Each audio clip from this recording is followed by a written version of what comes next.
In the digital era, over-reliance on the internet to find jobs is limiting your ability to find opportunities because many jobs are not posted online. How many jobs are out there that you don't know about? And what can you do about it? And what about the all-important interview process? Most of us interview when we need to, not because we like to. And how do you prepare for it?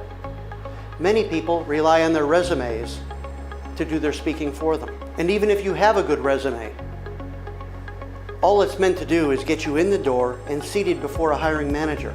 At that moment, your resume has fulfilled its purpose. There's a lot of process ahead of you. What are you going to do? What are you going to say to outshine others who want the same job? My name is Michael Mayher. I've been a recruiter for over 25 years on 2 different continents. I work closely with both hiring managers and job seekers, working closely with them throughout the entire process. I have an insight that is rare, that few others have. And with this experience, I teach and empower people how to better help themselves to win the job they want. I challenge people to learn or relearn the soft skills that are being lost in a single generation, the very soft skills that we used to take for granted. Take a few minutes to review this information and consider how I can deliver this to your students, groups, or organization. We're going to be talking about a lot of stuff. Everything that you would have to do from the moment you begin to look for a job right on through until you accept an offer, even resignation. We're going to talk about everything. Over the last 25 years, I know the interview process inside and out. At the end of the interview, you know the end of the interview is coming. There's things you can, look, every interview can be different, but there's some things about interviews that are constant and routine. Like, what do you know about our company? You know they're going to ask it. And if you go to the interview unprepared, you screwed up. They're going to say, tell me about yourself. We discussed that already. There's some things you know they're going to ask. And you know when it's near the end of the interview because they say, do you have any questions? So what you're going to do is you're going to ask them the questions that you have. I don't care if it's 1 or 7. You're going to add one last question. Okay? This is it. Mr. or Ms. Hiring Manager, we've been speaking now for the last half hour, 40 minutes, I don't know, whatever it is. We've been speaking for the last hour. Is there anything that would prevent you from moving me to the next step? What is the next step? Or, what's the next step? I'm interested in this opportunity. And then you stop talking. Stop. Wait until they say something. In my experience, for 25 years, you are going to get 1 of 3 answers to varying degrees. You're showing your interest. Companies want people who want them. Playing hard to get is a little bit silly. You know, you can play hard to get if you have a great job, and because you're so good, companies are calling you and recruiters are calling you. Then you can play hard to get. But when you interview for a job you want, this is important. Meanwhile, do you know what everyone else is saying? Well, I hope I hear from you. I really would like this job. I hope you call. And then they leave and they go, oh, please, please, please. And they didn't do this. Utilizing sales and closing technique is not manipulation. It is communication at its best. It's not manipulation. It's not your fault if you're a better communicator than the other person.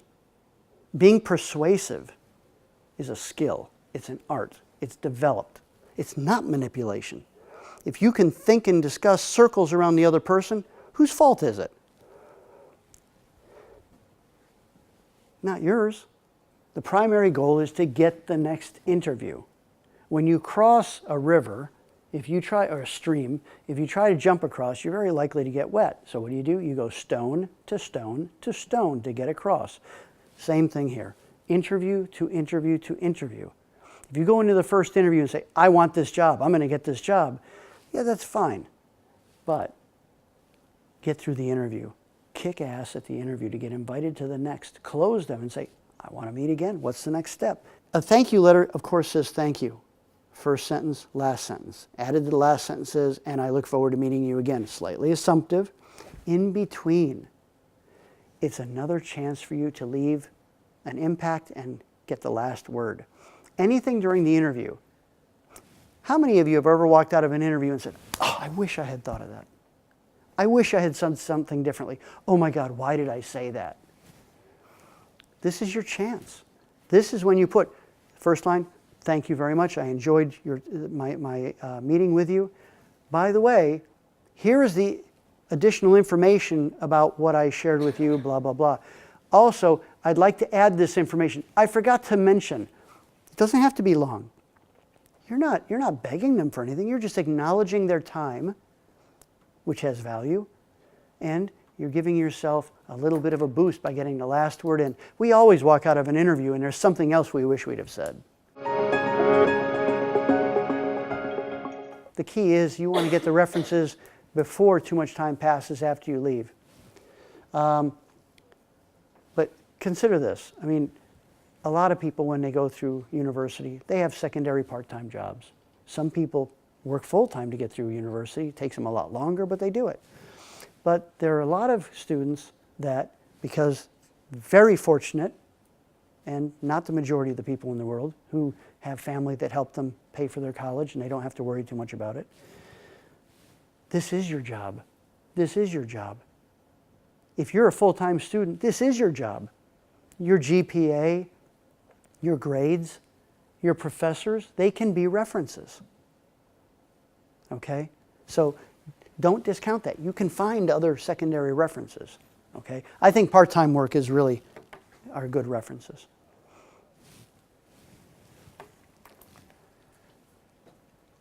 Now, I suggest that whenever you can get them, you get written references. Okay? You get someone who will take the time to write a paragraph about you, sign their name to it, provide a phone number or an email address. Now, why is this important? It's a time saver. Give you an example. You've been interviewing. Great interview. They like you, you like them. Interview went first step, second step, third step, smooth. Everything's great. They want to hire you. They need to check your references. You give them your references. A week passes. 2 weeks pass. 3 weeks pass. Uh-oh, what happened? You come to find out later, the hiring manager tried calling your reference, found out that the guy's sailing around the world on some sabbatical and they can't reach him. Meanwhile, while you're waiting, the vice president has a friend who knows someone who they referred for the job. They might sneak under you and get that job. Time kills all deals. Okay? You can have the best intentions, you can be the best employee. Time can kill enthusiasm. So, if you have written references, it's a time saver. You can say, well, my reference isn't available for another couple of weeks, but I have a written reference from them. And you know what they might say? This will suffice until we can talk to them. The other thing, you actually know what your reference is saying about you. Okay? Okay. When should you begin assembling your references? After a successful second interview. The wrong time to put together your references is when they ask you for them. Why? Because you're going to scramble to get any references you can, and they might not be good references. You're going to be desperate. At the end of a good conclusion of a second interview is when you should start thinking of your references. Who will be my references? That way, you get to the third interview, or when they ask you, you already got half the work out of the way. But let's say that they're giving you a test balloon offer, a verbal offer, and you like it. This is a good opportunity. You can close this process right now. If they say, would you take this job? I mean, they'll just ask you. You can say something like this. Yes, I accept the offer verbally, pending review of the written offer. Or basically you're saying, yeah, I accept it if it's what you say it is, but I got to review the written offer. You still have an escape route. If they give you the written offer and something doesn't match, you can say, hey, whoa, wait a minute. But a lot of people, they're afraid to say anything because they don't want to yet. But that means the hiring manager is going to keep looking. If you accept verbally and say, hey, I accept, if the written offer says the same thing, you could close the door to them considering anything else. Hiring manager's happy, he's found somebody, he's moving ahead, he might cancel other interviews for all you know. You can talk about the vacation policy and sick day policy and personal day policy later. Say yes, get this ball rolling. If the money is good that they described, if the responsibilities are good, if you have no further questions and you want to move forward, tell them, I accept verbally, but of course I need to see the written offer. And they'll say, oh, yeah, well, of course. And then you're going to review the written offer. We'll talk about that in a little bit. Now, let's say that you have accepted a verbal offer. Don't tell anybody. Don't go running around saying, I got this job. Until you sign an offer letter, you don't have it yet. Also, don't stop looking for other opportunities. Not yet. Written job offer. When you receive it, read it. Read your job offer. What if they put something in there they didn't tell you about? What if they put a non-competition clause in there that lasts for a year? You don't know. Read your offer, please. Don't sign it at the moment you receive it. If they present you with a written offer, either at the meeting or elsewhere, never say, okay, sign right here. Never, because first you've got to read it. Second, take it home and sleep on it. You should consider it. If you have a partner, you should talk to them about it as well. Why resignation is a serious subject. We spend more waking hours at work than we do with our own families and friends. Wow. This is something we never think about. But when you think about it, you say, oh my God, yeah. I spend more time at work than I do with my own family. So, these decisions can be difficult sometimes. There are people that I know that tell me, I want this new job, but when it comes time to resign, they're scared to death. They're so nervous.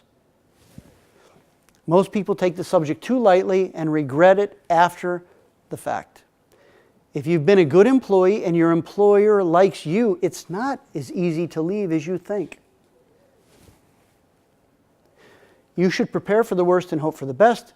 Breaking up is sometimes hard to do. What happens if you resign and they say, we don't accept? We like you, we don't want you to leave. Now, meanwhile, you have committed to taking another job that you're very excited about. And now you're saying, oh my God, I just want to get out of here. I just want to go to my new job. Nope, we don't want you to go. Make an appointment or set a meeting time.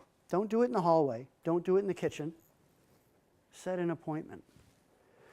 Be professional no matter how you feel. Keep it short and to the point. Thank them for the opportunity. Always, I want to thank you for the opportunity. However, I want to I'll let you know that I'm resigning. I've gotten another opportunity. It's been fun. It's been great. I'm moving on. Save speeches and hugs for the farewell party. No manifesto or grievances or protest statements. There are some people that say, you know, you have coworkers. I say, well, yeah, I wish I could leave too. You're lucky. You know, when you go, you ought to tell them how much this place sucks.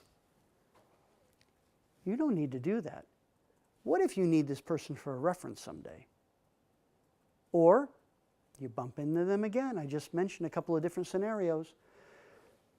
The point is, you want to get in, inform them, get out. No drama. You don't need it. Now, why do you do that? First, when people are at the offer stage, I tell them start writing a resignation letter. I want them to get their head around what they're going to do. I don't want them to think about resigning afterwards because then they get all nervous. I want them to think about it.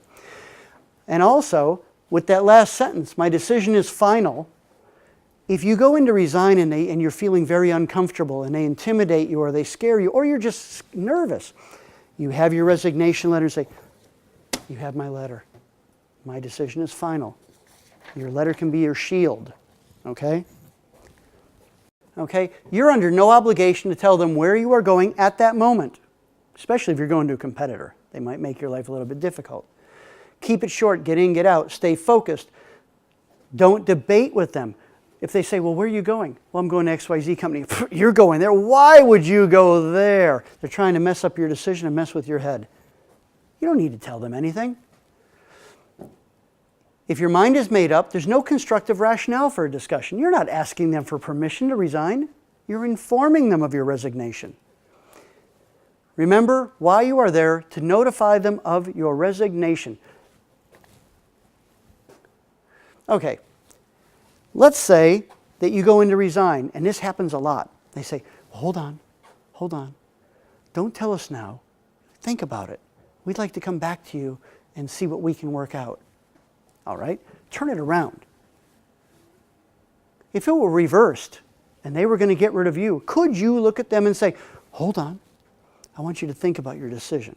Can we talk about this next week? No way. They'd say, sorry, you're fired. Sorry, we've eliminated your position. You couldn't negotiate with them.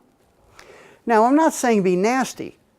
I'm just saying you've got to think of your best interests. It's very interesting that when you're at work and you have a grievance, they will tell you, you know, it's not personal, it's business. But when you go to resign and they don't want you to leave, suddenly it's personal. Oh, you don't know what you're doing to us. I don't know how we're going to get by. You know how hard it's going to be to replace you?